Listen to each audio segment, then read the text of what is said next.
This is Jonathan, and as of 24 hours ago, he completely had no idea on how to do wholesale real estate. He's been watching content here and there, been watching it on the internet, but hasn't been able to take action.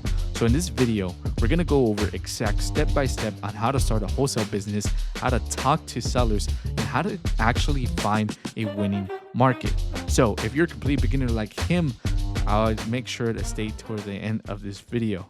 So let's go. I've never done this before, but I actually had someone reach out to me on IG trying to get into wholesaling. And I wasn't, I get a bunch of those like every single day. You can follow me.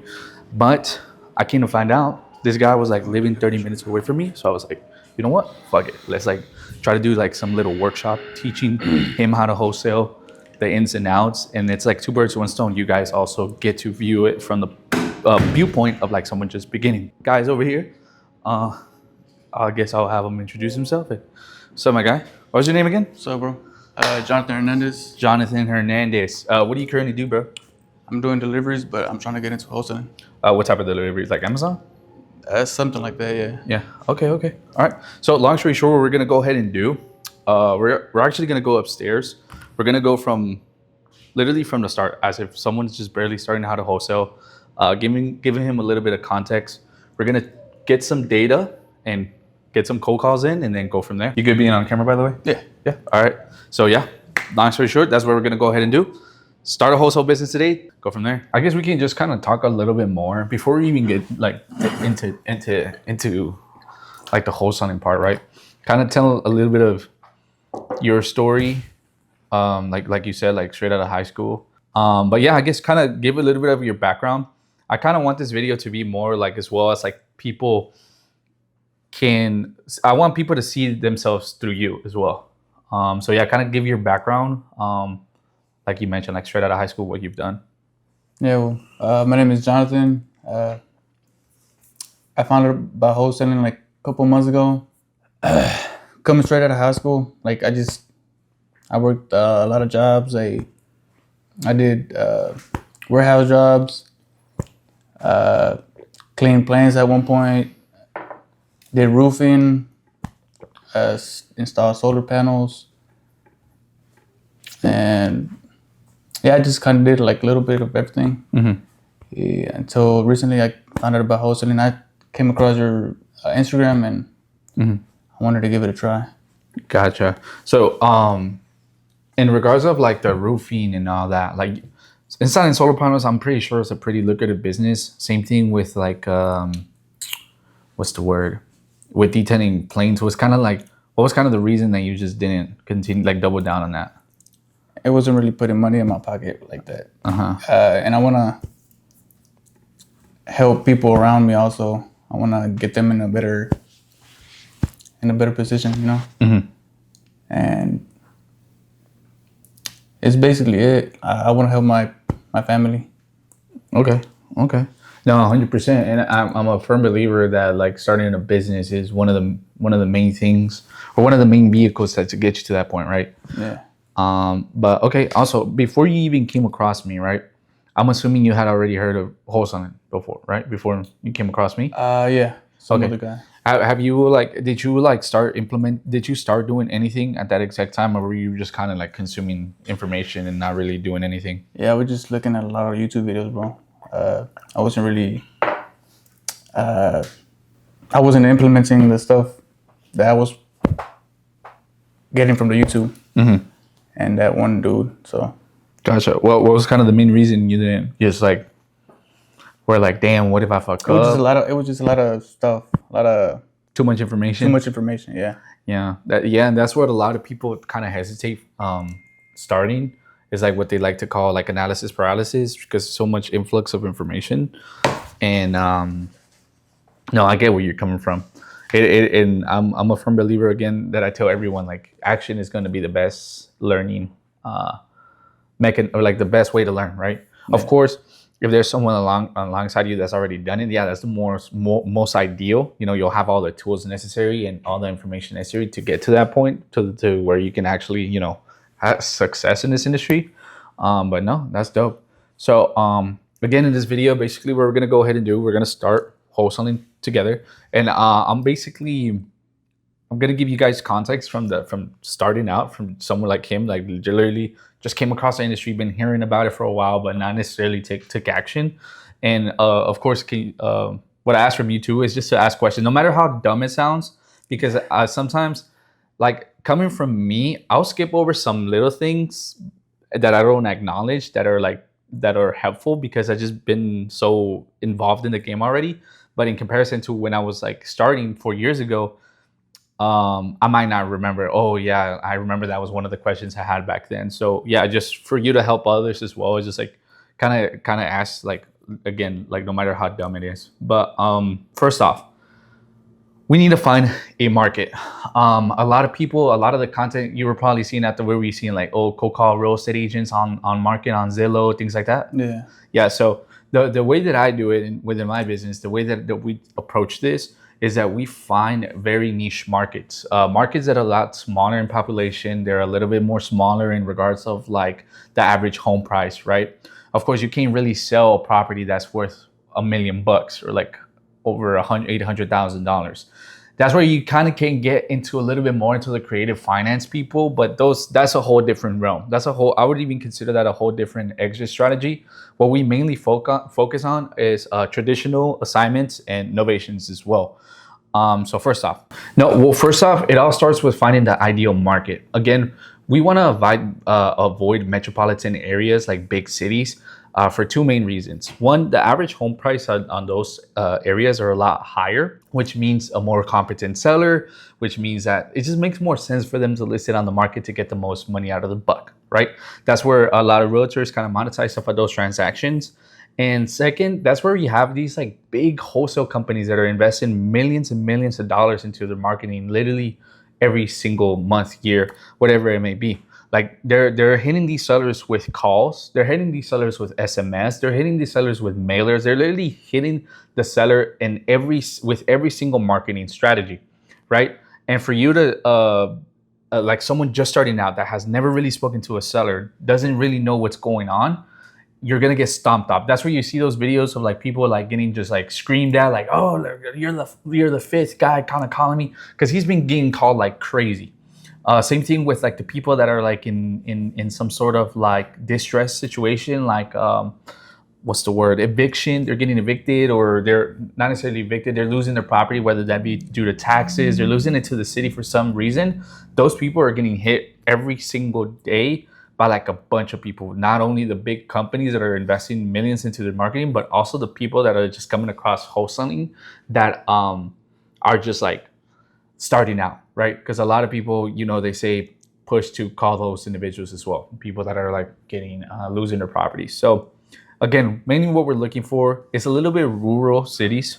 I say a good rule of thumb, usually looking into those big cities and kind of look at the cities around it, like an hour, 45 minutes to an hour around it. But also something else that we want to look for is that there's activity in the market. So if we go ahead and like look at, like, for example, what has sold in the last 90 days, we want to look ideally for any flips or any distressed properties that have sold on market. Why? In some cases, you'll come across a rural city, but there's no one to buy the property. Like, you'll get the property on a contract, it's all fucking beat up, you get it at a pretty good price, but then there's no buyers, there's no one buying it, right? So yeah, that's the main focus. And if I were to break it down into like 4 easy things, is like, we want to stay around $250,000 average home sale price mark. We want to have around 2,000, 3,000 home buyers, cash buyers within that city, within that area. And we'll kind of go into depth in how to determine that number, how to find that number. And something else that we're looking for is the population as well. Something along the lines around 200,000 people, far less than 1 million. Once we start hitting those like 500,000 and upwards, that's when we start running into like bigger cities where there's just a lot more saturation, right? And I'm not saying this is how we're gonna navigate the whole business from today and 5 years from now. This is just to the start, right? A lot of people try to get into it and they try to get into like PPC instantly. They try to get into PPL, but they never actually had they've never had a conversation with the seller. They've never actually navigated a whole transaction from the start to finish. And they're already burning thousands of dollars every single month into their marketing. And then that's why they're like, oh, what the fuck? I've been marketing for 3 months and I haven't gotten a deal. But it's because they never built that main skill that is necessary in this business, which is sales and marketing. Because at the end of the day, yes, we're dealing with properties, but it's a people business. At the end of the day, it's just people that we're dealing with every single day. So yeah, we've already looked at a couple markets, and we came down to what was the city again? It was Muncie, Indiana, and Duncan, Oklahoma, right? Yes. And our main source of data that we use, the program that we use is PropStream. That's where we that's where we find literally everything in regards of data and how many cash buyers we have. Duncan, I took a peek at it. I really like everything about it. How many cash buyers is the only thing I don't remember off the top of my head. How many do we have in that city? Cash buyers was... So we came across Duncan, Oklahoma. We clearly have the cash buyers, right? The population is there. And for us to determine this estimated value on this area, right? The estimated value on the properties, we want to be around that 200, 100 something mark. So using the tool that PropStream has right here, which is analytics, we want to find a city that's strict, like mostly in the dark and light blue. Clearly, this one is like the majority of it is in the clear and in the light dark blue. No matter what city you go into, there's always going to be that like green, yellow, orange, and red, because those are like basically like the suburbs. So regardless of what city you go to, there's always going to be a small pocket. But if the majority of it is light blue, dark blue, then that's perfect. So that's perfect. This market hits every single spot. Duncan, Oklahoma. All right. So we want to go for the properties that have sold in the last 3 months. Let's see what we got. Oh, literally off the jump. This is a flip, right? And how can you tell it's a flip? It's just the exterior.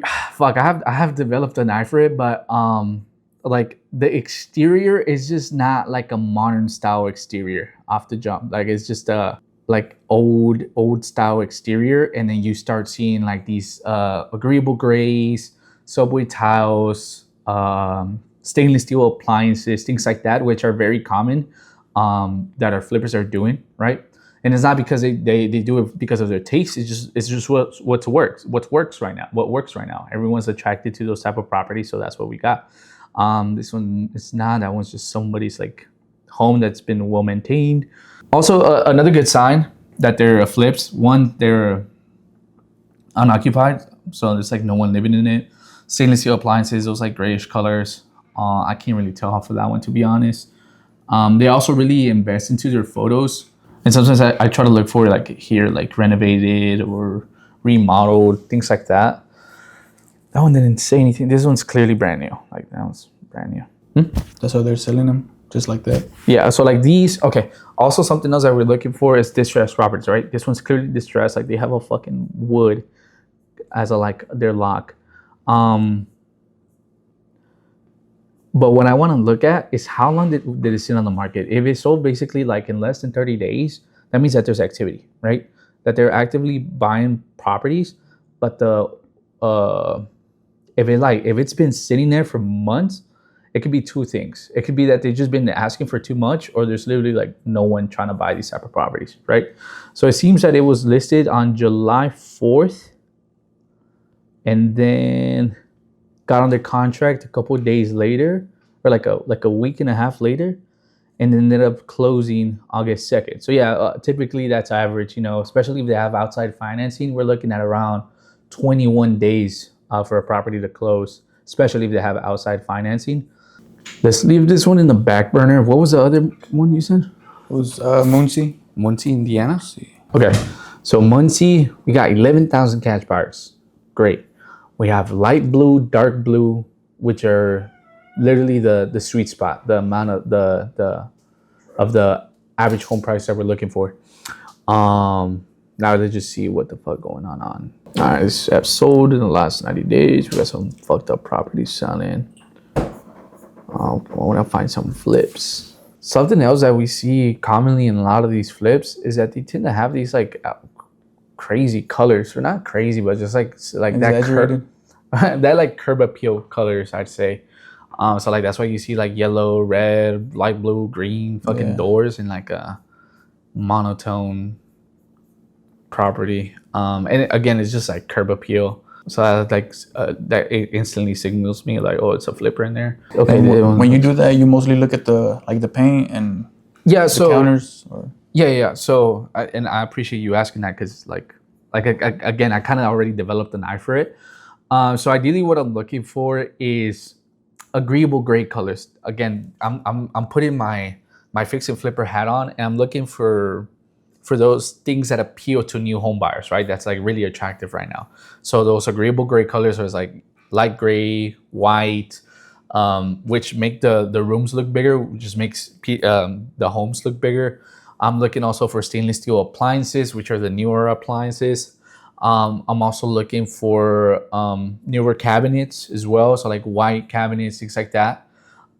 Same thing with the floor. I'm looking for like the shiny floor. I'm not necessarily looking for tile. They tend to use this like wood floor, which are very common, right? There's just very common like what flippers are using, right? And that's like mainly what I'm looking for. Another way, I guess, for you kind of like develop yourself to know and instantly depict one, is by like just looking up fix and flippers like in the like Google, and just seeing a bunch of properties. This is a good market, but I'm out of all of the three that we just looked at, the one in Oklahoma is the one that I really like.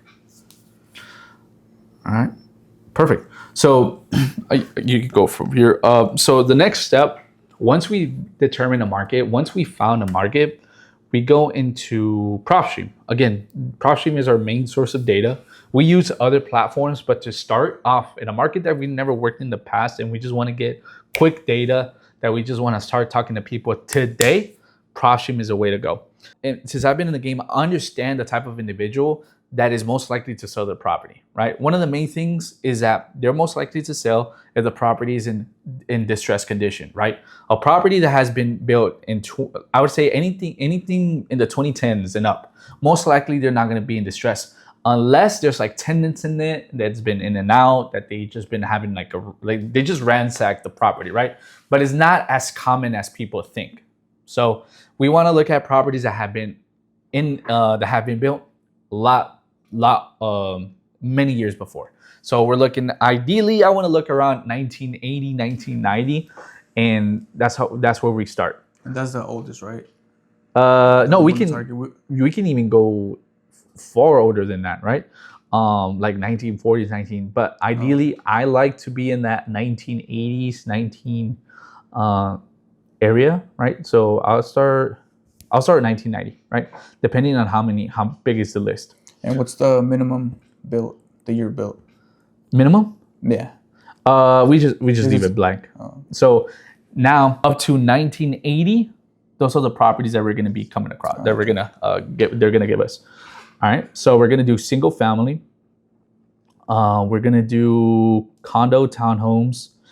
We're going to do multifamily 2 to 4, duplexes. And that's it. And the reason we target these is because these are the best beginner-friendly transactions that you can do. Dealing with mobile homes, again, very niche buyers. And we also want to do duplexes, which is literally one home divided into. All right, so we're gonna do a max of 1980. So again, anything before 1980 and before, we're gonna come across. The next thing that we want to look into is off market. We don't want to reach out to people that are already on the market. Why? Because yes, they have more intention to sell, but in most cases, if they already went out of their way to put it on the market, most likely it makes sense, for them to point it on the market, right? They're gonna get their top dollar once they actually sell on the market. They're actually gonna make the money that they're looking for in most cases. So we're gonna do strictly off market. So we don't touch this. MLS status, we're not gonna touch that for now. We'll come back to it depending on how many numbers we get here. We don't touch this. Owner occupied, we're gonna click no, and vacant any. Why do we do no owner occupied? Dealing with someone selling their home cash to a complete stranger over the phone, and it's literally the roof over the head, they're most likely not to sell. There's a lot more emotional connection. There's a lot more hoops that you have to go through in regards of getting the property sold, because it's like, oh, I got to get out of this property here in like 30 days if we come to an agreement, right? So we ideally want to deal with properties that are either vacant, that have nobody in the property, or that they have tenants in the property when they're like someone's renting, because we can also assign those type of properties to investors, or we can just easily say, hey, 30 days to vacate, or we can give them cash for keys to get out the property. Years of ownership, I like to do minimum between 3 to 5. Again, it all depends on how many properties we get up here on our list. So we're gonna go from 5, and it comes down to like very low. We'll just come back to it. Owner type, we want to do individuals. Most people that put the properties in trust or in LLCs are a lot harder to deal with. And once you do sell the property, again, it's just more moving things in during the transaction. And then next thing we want to do is equity. I want to do a minimum equity of 40%. And the reason we do a minimum, why we go into the equity part is equity at the end of the day, what it means is how much of the property they already paid off. So if the property is worth $100,000 and they already paid off $40,000 worth of the property, that means that they have 40% equity in the property. And whenever they do sell, they're actually going to get money back, because if they have close to no equity, all the money that they make from the sale of the property is just going to go straight to the bank to pay off the property that they just bought. So in this one, they can actually pocket money on their way out. So yeah, that's pretty much it. So with the filters that we already looked at, that's given us 1,191 properties, which is basically 1,200 properties. That is great. Ideally, I want to look around that much, 1,000, 1,100, 1,200. As a good wholesaler, your goal is to find not only properties and help sellers sell the property, but we also need to find properties where investors actually can come in there and actually make money, right? If they make money, you make money, everyone wins at the end. So we got 1,000 properties, so we can go ahead and save this one. So if you want to go ahead and save it, I don't know how you.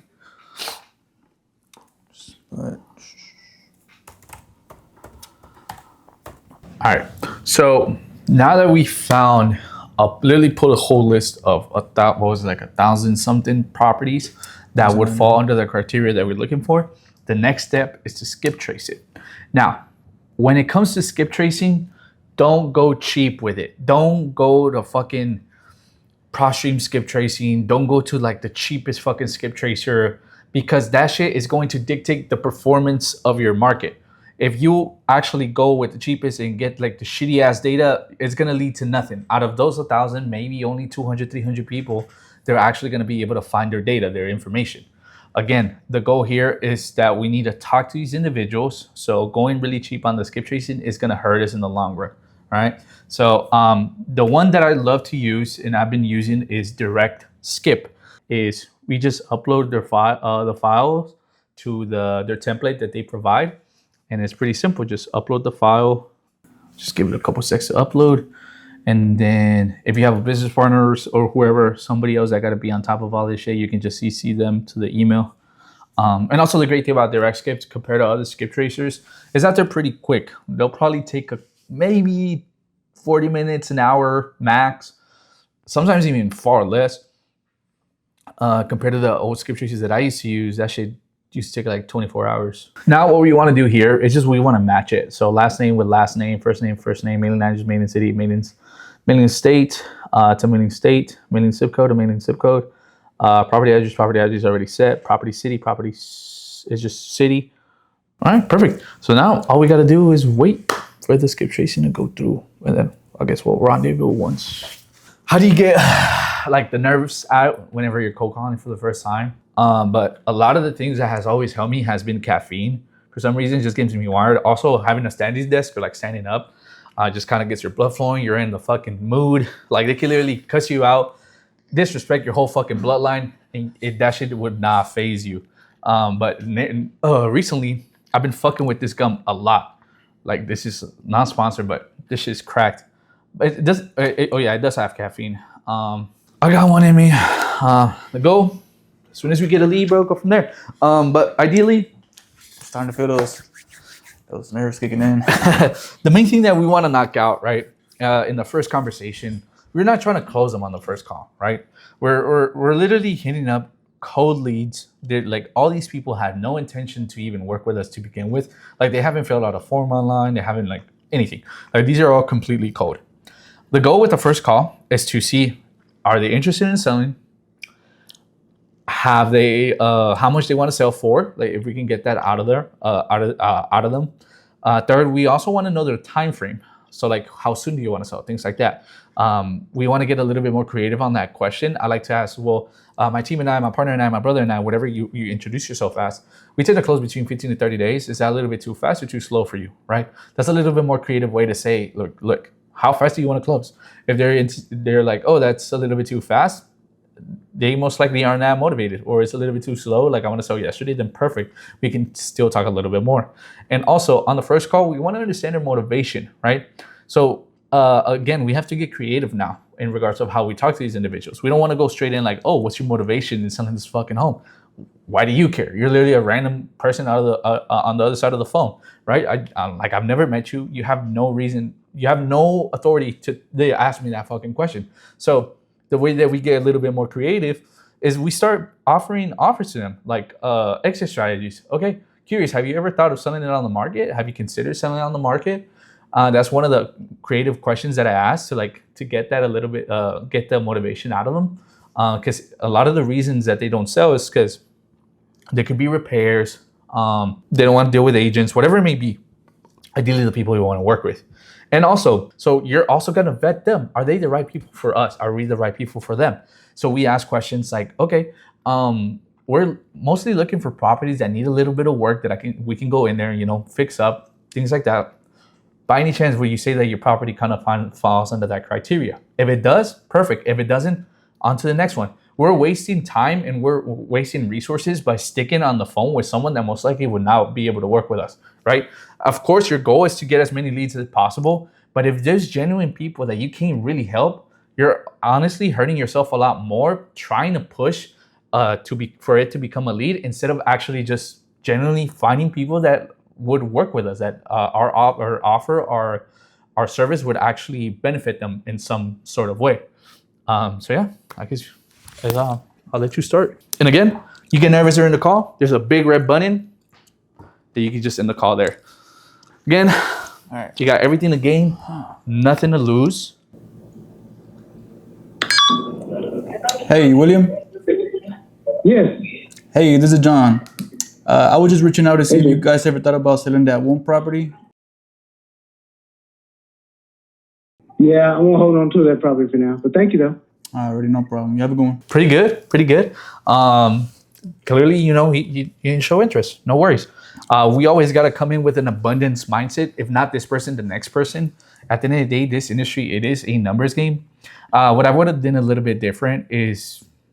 Was my tone a little bit too serious? Your tonality a little bit. Hey, William, this is John. I was just reaching out to see, by any chance, have you guys ever considered selling that property off? It just takes a couple reps, right? To get that tonality right. Don't want to sound like a robot as well. But yeah, that's it. That's probably my only feedback on that one. Hey, James. Okay. Hey, this is John.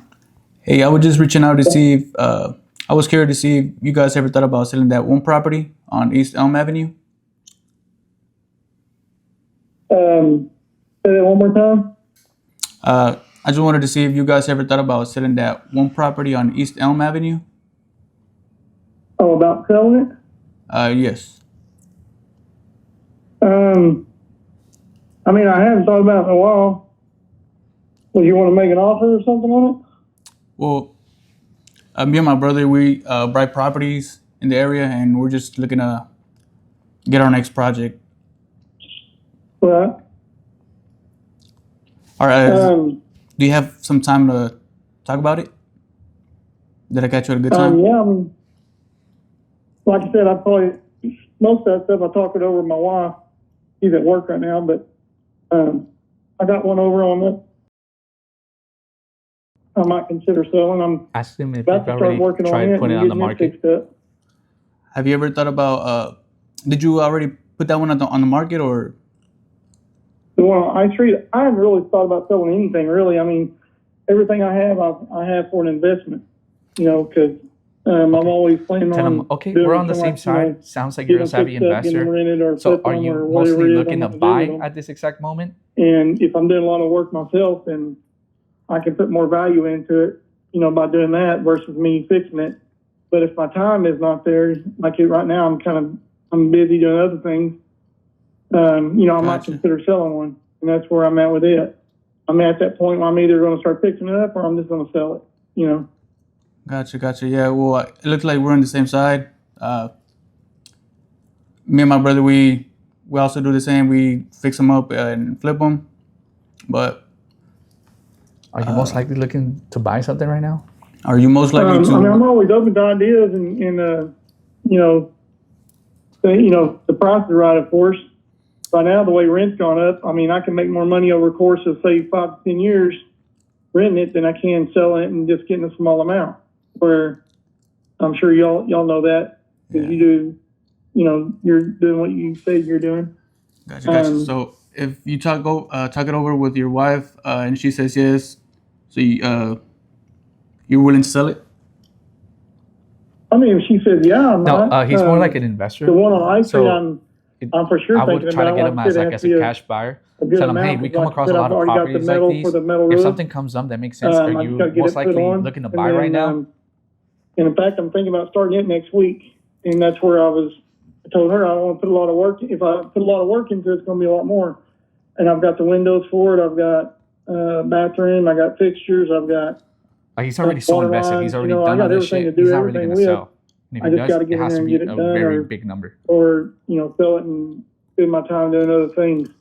Gotcha. So if I find a property, if I find another property and It makes sense for you to buy. it makes sense for you to buy, would you be interested in? If it was, again, it's one of those things where you buy cheap and you fix it up. This is how I do it anyway. And then I put the money into it, you know, the way I want it done. Or if it's ready to go and I'm able to rent it, you know, that's one thing. But I'm more of I like to buy them, I guess, less done and then fix them up myself and then, tell them, turn them and do those what are the I don't projects that normally we flip work them. I with the usually most. just keep them in So, as rental property. Yeah. How I about can we make stay more in money, contact? like I said, And if I renting do over come the course across of something, years, then I I can reach back out, James. Buying them and reselling them. Yeah, so that's the kind of work we do too.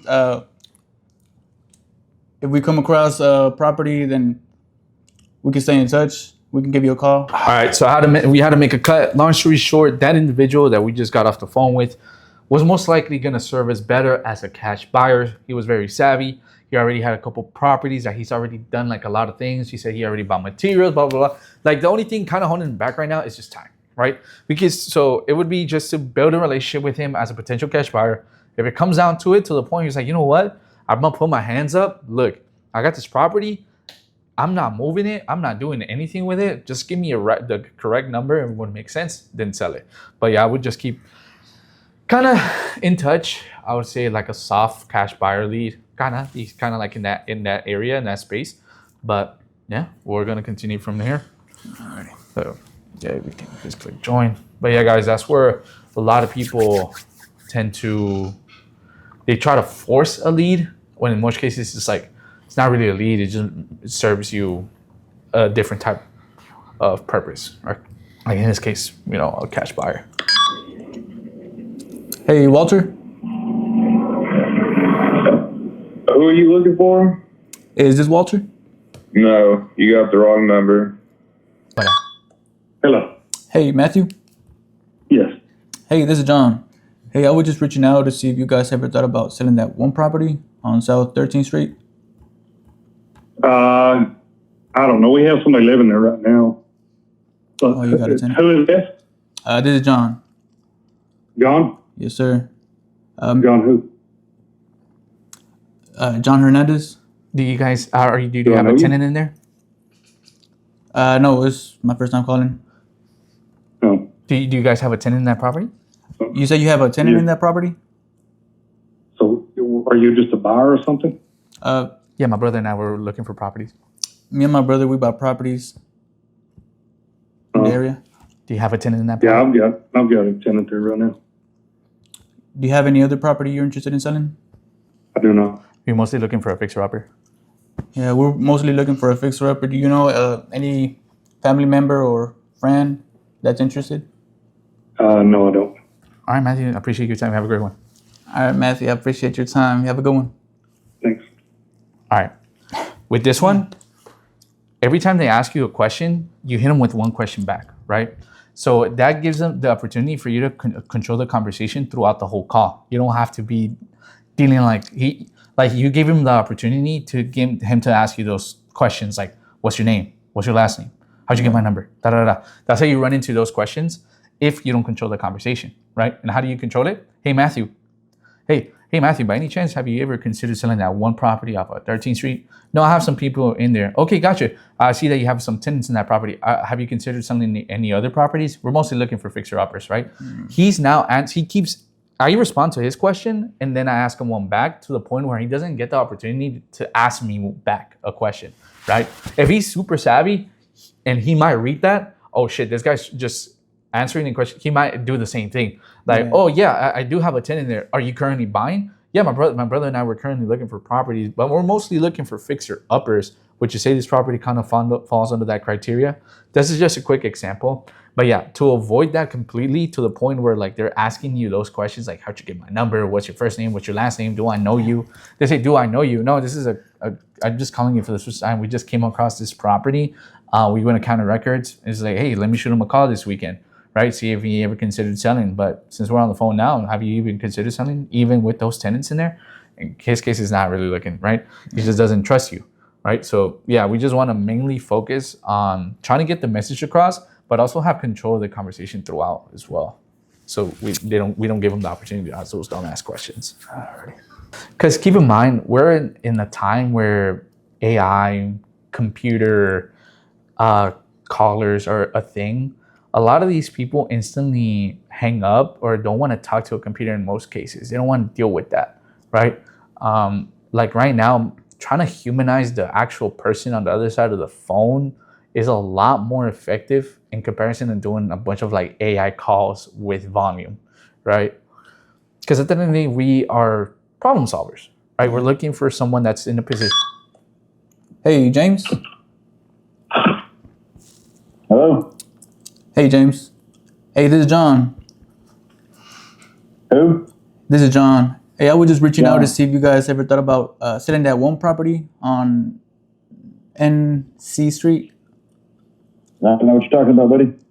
You try somebody else to harass. So, and that one, it is in North C Street. North The C? end, yeah. Oh. Shit. Let me do the next one just so I can just see as an example. Hey, John. Hello? Oh, hey, I was looking for John. Hello? Yes, can you hear me? Yes, Hey. I can. Hey, sorry about that. Hey, my name's Angel. I was looking for John. I'm assuming you're maybe his wife, or do you know him? Yes, I know him. Gotcha. Yeah, I was just reaching out real quick just to see, by any chance, have you guys ever considered selling that one property up? Okay, I'm going to stop you right now. My mother-in-law's in the hospital. She's terminally ill. We're dealing with all that. Please don't call me back until like the next year, Okay. and let me get through the rest of this. Okay. No, sounds good. I appreciate it. You have a great one. Mhm. Bye-bye. And those, whenever a woman respond, I always assume, oh, are you like his wife or a family member? And of course, I don't know. I'm assuming, I don't want to come up. Oh, are you his wife? It's like aggressive. Yeah. And she sounded busy too. She sounded like on a car. She said that her mother was in the hospital. Yeah. Hey, Brian. Yeah. Hey, this is John. Hey, I was just reaching out to see if you guys ever thought about selling that one property. Might be, I guess. I don't know. I mean, it's a rent house, and I've got it rented, so I have income off of it. Have you ever thought about Why selling are that you property? interested? Why are you interested in it? Tell him my brother and I were from Enid, Oklahoma. We're just looking for a project out there. Me and my brother, we're just looking for a project out there. You're looking for what? Me and my brother, we buy properties over here in Enid, but we came across that property and we're just decided to give you a call.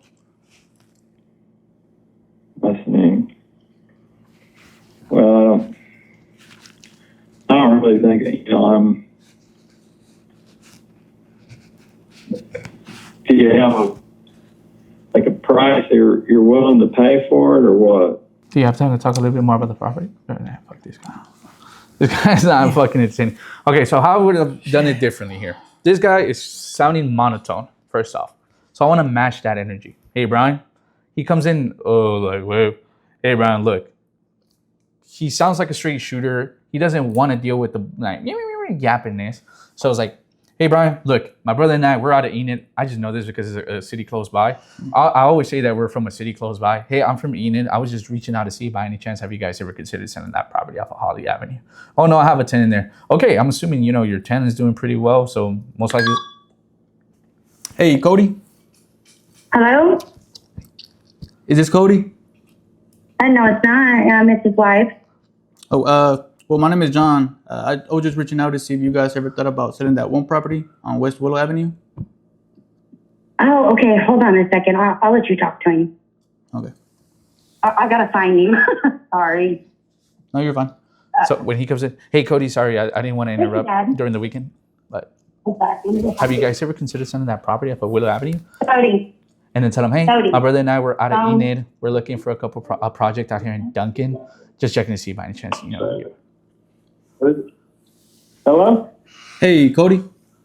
Hey, this is Yeah. John. Hey, sorry for disrupting you in this weekend, but I came across your property. I just wanted to see if you were interested in selling that one. Who is this? My name is Jonathan. Me and my brother, we buy properties over here in Enid, but we come across yours and we decided to give you a call. My property, and you're out of Enid? Yes. Okay. What's your name My name is John. Have you ever considered selling this and your one? brother? He's Martin. It's John and Martin. What? But have you ever What's your considered last name? Hernandez? Hernandez. Do y'all have a company, or do y'all just like flip and wholesale? We just flip. We just do. We just buy and Hello? flip.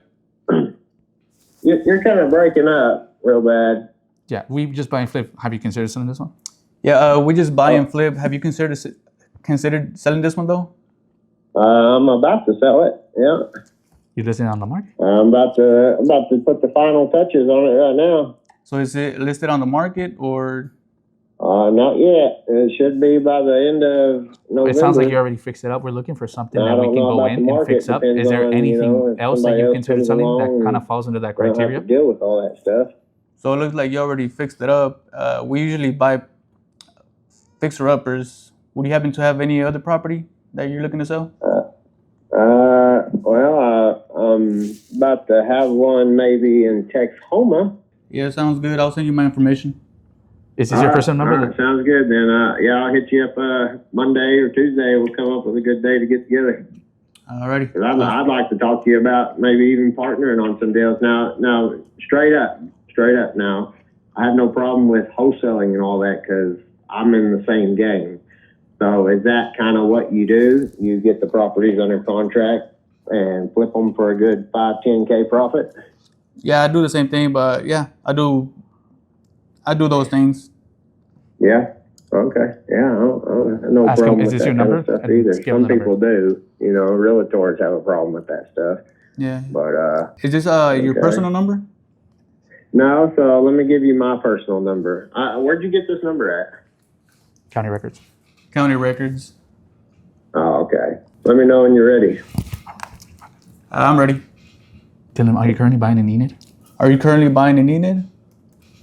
I'll buy anywhere where there's a good deal. Tell him we got a potential deal coming up, You know what I so mean? let's stay in I contact. mean, you do the same thing. Yeah. What you and your brother are doing. So let me ask you. So how'd you get into this?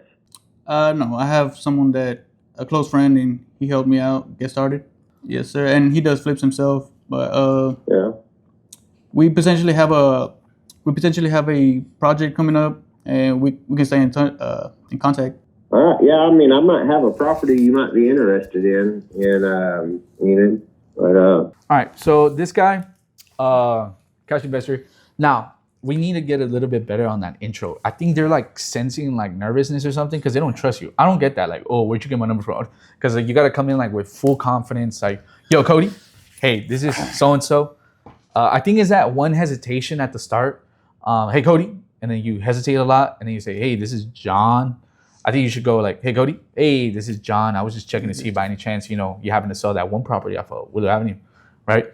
But yeah, I guess let's do one more. See if we can get a So basically, it's two. Those are two. We've got cash buyers, two right? solid cash buyers, yeah.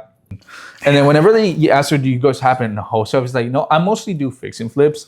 But if it does come down where we have a project that we have to assign to an end buyer, then we do that as well. Do you happen to buy properties in this area? Just to potentially kind of put them in that space of like, yo, he's a cash buyer. Kind of got twisted right there. I was like, I didn't know what to say. And whenever it's a woman, again, always assume, oh, are you his wife or a family member? Because sometimes women get irritated. Hey, Cody, do I sound like a fucking Cody? Like they'd be like that, right? Yeah. So that's why I always also say, I'm just assuming, because you never know. It could also be Cody that turned into a girl. Hey, Brenda. Yeah. Hey, this is John. I was just reaching out to see if you guys ever thought about selling that one property. Yes, I am. I can't really talk right now. I'm busy, but When's the best time to call you back? Can I call you back at this number? I'll give you a call back.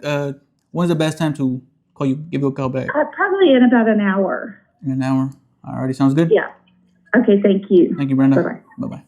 All right, we don't fucking know, to be honest. The savviness of speaking on the phone is 80. I'd say it's like 80, even 90% of the whole work, right? Actually doing the assignment of contract, running numbers, that's like 20% of the job, 10% of the job. Like that, you could easily learn that instantly, right? Like that's not super hard skill to develop. The hardest skill to develop is the sales skills, is the winningness, how to talk to these sellers, things like that, how to talk to these buyers, etc., whatever it may be. But yeah, this is the first episode. We're gonna see if we can do this again here maybe in the next couple of days, next weekend, or we'll see where we go from there. But yeah, this is episode 1 of teaching a wholesaler how to stranger how to wholesale. Anything you want to say? I don't know, comments, kind of like what's different from where you come into this morning to when that's you're leaving here in a bit. Like what's kind of different, like that you have in your mind now? I just feel more comfortable. I came in a little bit nervous. Mm-hmm. How do I say it? How to put it into words? The way we got the cash buyers. Just how to like being able to turn someone into a cash buyer. Yeah. Okay. No, perfect. Yeah, banning them. Yeah, because in some cases it doesn't make sense for a wholesale deal, but it makes sense. Like they say they buy cash. I don't know. They may not. Yeah. But they sound savvy, But perfect. No, I'm glad. It's on. We're only gonna learn more from here. I was strong. Even if you do 3 to 5 calls every single day, I really want you to push yourself every single day for this week, just to do minimum 5. It really takes maybe 30 minutes out of your day. Because I know you have your day job and all that. But other than that, that's pretty much it. Make sure leave a like, subscribe, check out my Instagram, do all that shenanigans stuff that you got to do. But yeah, that's pretty much it. See you guys on the next one.